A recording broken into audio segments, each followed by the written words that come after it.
What's going on, guys? It's your boy John the Liquidator coming back with another video. Look like Caitlin Clark has told the shocking truth about her 2025 injuries. Guys, for this one here, we got to go all the way up to Wendy. Let's get it. Let's go.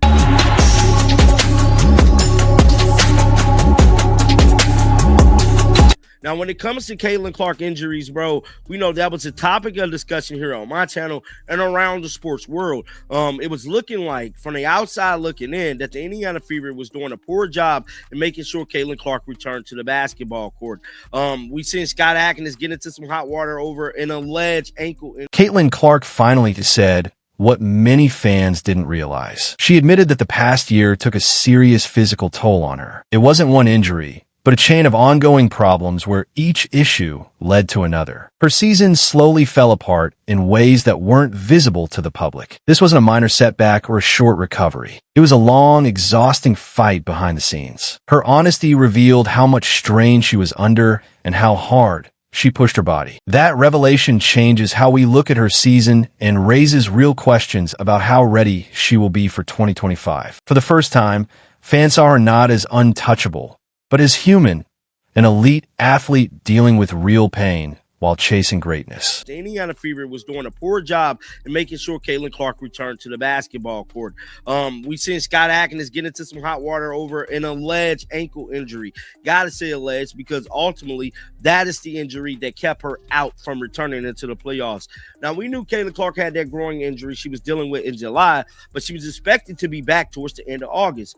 Unfortunately, she did not make that return due to this so-called ankle injury. Now, there was an incident that went down in the early parts of August where assistant coach stepped on her ankle. Now, it didn't look like it was much, but they didn't say how she sustained the ankle injury. But from us fans doing our research, outside the spotlight, speculation grew fast. Fans began to question how her recovery was handled, especially as her return seemed rushed and uncertain. Many believe mistakes were made in managing her ankle injury, and frustration built as she missed the most important stretch of the season. The situation raised serious doubts about whether enough was done to protect the team's biggest star. With little clear communication, rumors took over. The silence only increased concern, leaving many with the impression that a superstar was left exposed instead of properly supported. Her assistant coach stepped on her ankle. Now, it didn't look like it was much, but they didn't say how she sustained the ankle injury. But from us fans doing our research, we realized that that ankle injury was sustained by the assistant coach, allegedly. Now, with that being said, Caitlin Clark appeared on New Heights podcast where she talked about her signature sneaker. She definitely talked about this injury, and she talked about the 2026 basketball season. If it's one player that could fix the WNBA situation right now, for all of you guys think there's nothing wrong with the WNBA, there's a big something wrong with the WNBA.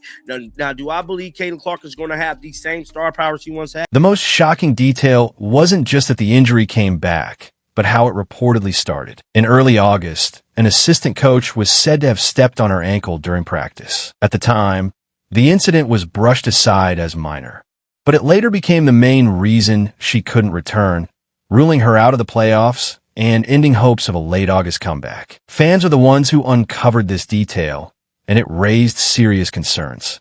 How something so careless happened and why it wasn't clearly explained only deepened the controversy. That lack of transparency has turned the situation into a major topic heading into the next season. For all of you guys think there's nothing wrong with the WNBA, there's a big something wrong with the WNBA. Now, do I believe Caitlin Clark is going to have the same star power she once had? No, I don't. I think she had a lot of time off. I believe that what she had leaving Iowa is gone. I think about 70% of the fans are going to return to support Caitlin Clark. The other 30 is gone for good. She would have to create a new enemy, create something to bring those 30% back. I believe the other 30 was probably MAGA. A lot of MAGA supporters really bought into the Caitlin Clark hype.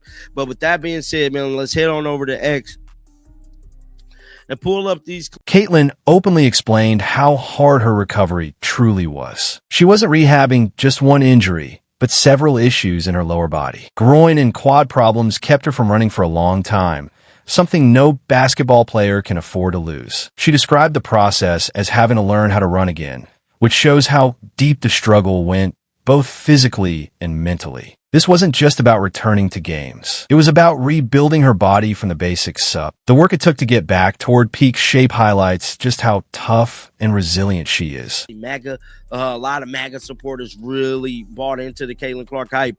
But with that being said, man, let's head on over to X and pull up these clips, man. We got a bunch of clips to go over here. Shout out to Caitlin Clark all season for always keeping us in tune with everything. CC, this is her speaking about the injury. Let's listen. It was fun, obviously, to get back out there. It had been a minute. So, it was just obviously a long and, tough year of reoccurring injuries. And, you guys know how that goes. When you get one nagging thing, it kind of leads to another. So, it wasn't obviously how I envisioned it. And it stunk. But, we still kind of found a way. Our team, we had 6 of our players go down with injuries. It was unreal. The team was hit hard by injuries all season, losing 6 players along the way. Even with their roster badly depleted, they still pushed through to the semifinals and came just 1 win short of the finals. That run showed real toughness, effort, and depth across the team. At the same time, it highlighted how much Caitlin's absence mattered. With her sidelined by her own complicated injuries, the team's title hopes took a major hit. Their strong push only made her struggle feel more significant, set against a season defined by resilience and missed chances. So that was a pretty cool thing too, and kind of kicks off the next cycle for preparing for the Olympics, and then we have the World Cup in 2026. So at the end of September, so we'll actually pause the WNBA season, very similar how we do when we have the Olympics, right before the playoffs, and then we'll go play the World Cup, which technically the World Cup in the past has almost been harder for us to win because there's more teams that play in the World Cup than qualify for the Olympics. Yeah. So sometimes it's harder to win that. So hopefully I'm on the team for that. And obviously my goal is to be on the Olympic team in 2028. So it feels like it's far away, but it's probably actually way closer than it sounds. Her return to the court at Duke, one of basketball's most historic arenas, marked a major step in her comeback. After months of rehab, jumping straight into competition against the world's top players was a serious test. Still, she said she enjoyed it, showing her competitive edge never faded. She also realized she was playing at the same level she had before getting hurt. After 3 intense days of action, the experience confirmed her body is responding again. More importantly, Duke became the starting point for her build-up toward the next Olympic cycle, bringing fresh optimism about her future on the international stage. I wear a certain two Kobe models, so I knew whatever I was going to put in my own shoe, it needed to be the equivalent of that technology or even better, and it's going to be even better. I'm not going to say exactly what it is because I think it'll get people excited about it. And I think even the Chinese market, I was talking to some people at Nike, over in China, they'll cut open the inside of the Kobe's and show people the technology that's on the inside of the shoe because they're that means a lot to them. They want to know what they're getting out of the product. Right. Wow.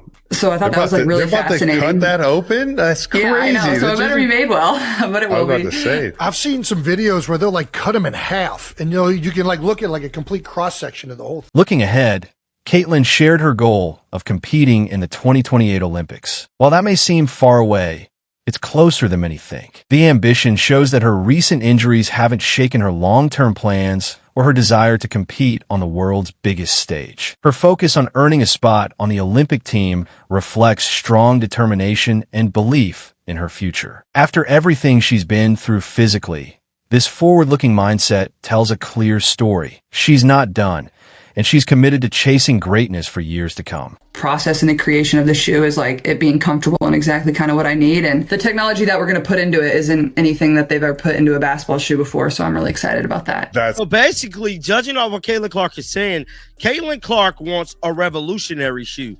Caitlin Clark wants a sneaker that, like she said, that never ever been done before.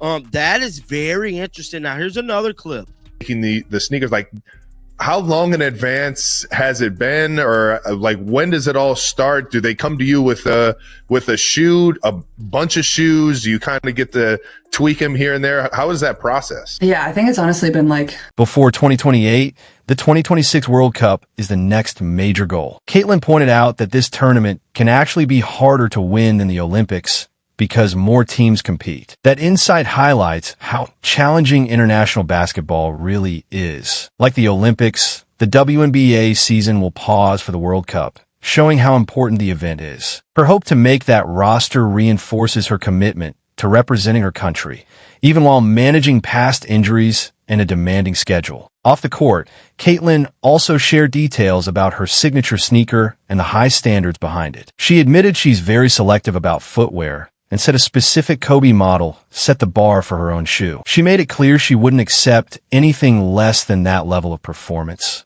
or better. That mindset shows how involved she is, not just as an athlete, but as a brand builder. What stands out most is the technology going into the shoe. She revealed it includes features never used before in a basketball sneaker. Unlike some models that focus only on the heel, her design delivers that technology throughout the entire shoe. That level of detail reflects her focus on performance and durability, and it's building real excitement around a sneaker design to meet the extreme demands she puts on her own body. Caitlin chose to sign with Nike, even though Adidas and Under Armour made strong offers. While money mattered, her decision came down to loyalty and belief in the product. She said Nike makes the best gear, and that becoming a Nike or Jordan athlete was a childhood dream. That connection meant more to her than faster or potentially bigger deals elsewhere, showing that prestige and trust and quality still matter to some stars. Her signature shoe has been in development for about a year and a half, starting near the end of her senior year at Iowa. That long process reflects how detailed and hands-on she has been. She admitted the hardest part was making something truly unique without sacrificing comfort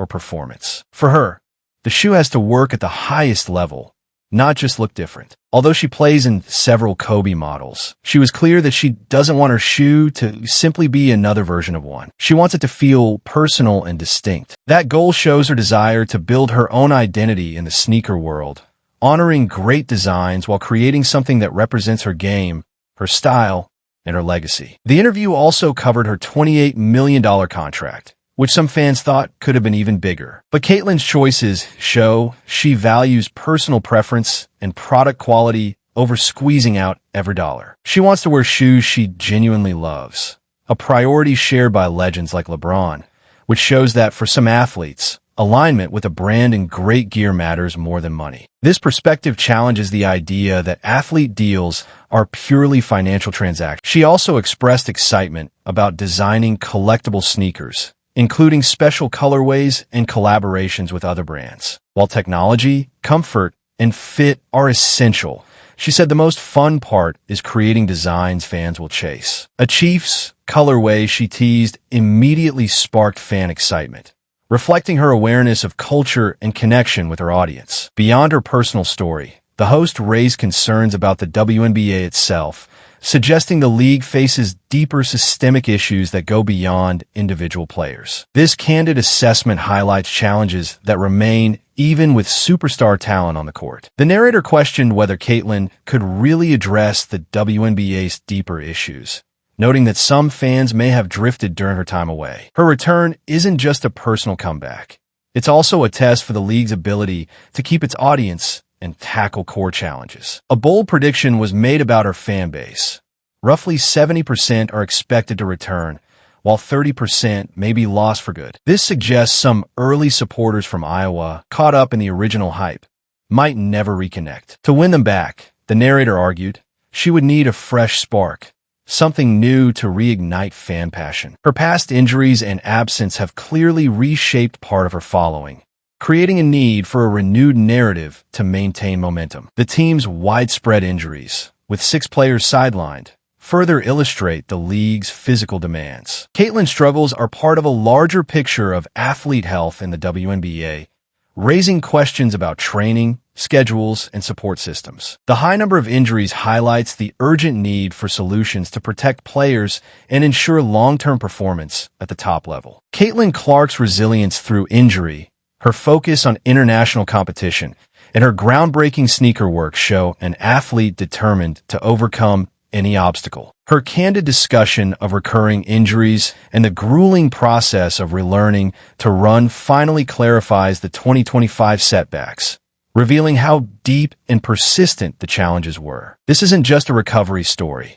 It's proof of her unbreakable spirit. Even facing immense physical and professional adversity, she continues to define her legacy and pursue her goals with relentless ambition. From the reported ankle incident to mastering basic movements again, her revelations provide unprecedented clarity about her 2025 struggles. These experiences aren't only about past pain. They explain her present challenges and set the stage for her path toward the 2026 World Cup and 2028 Olympics. Combined with her innovative work in sneaker design, Caitlin's story confirms that, despite injuries and criticism, her influence on basketball and culture is undeniable, shaped by both vulnerability and unyielding determination.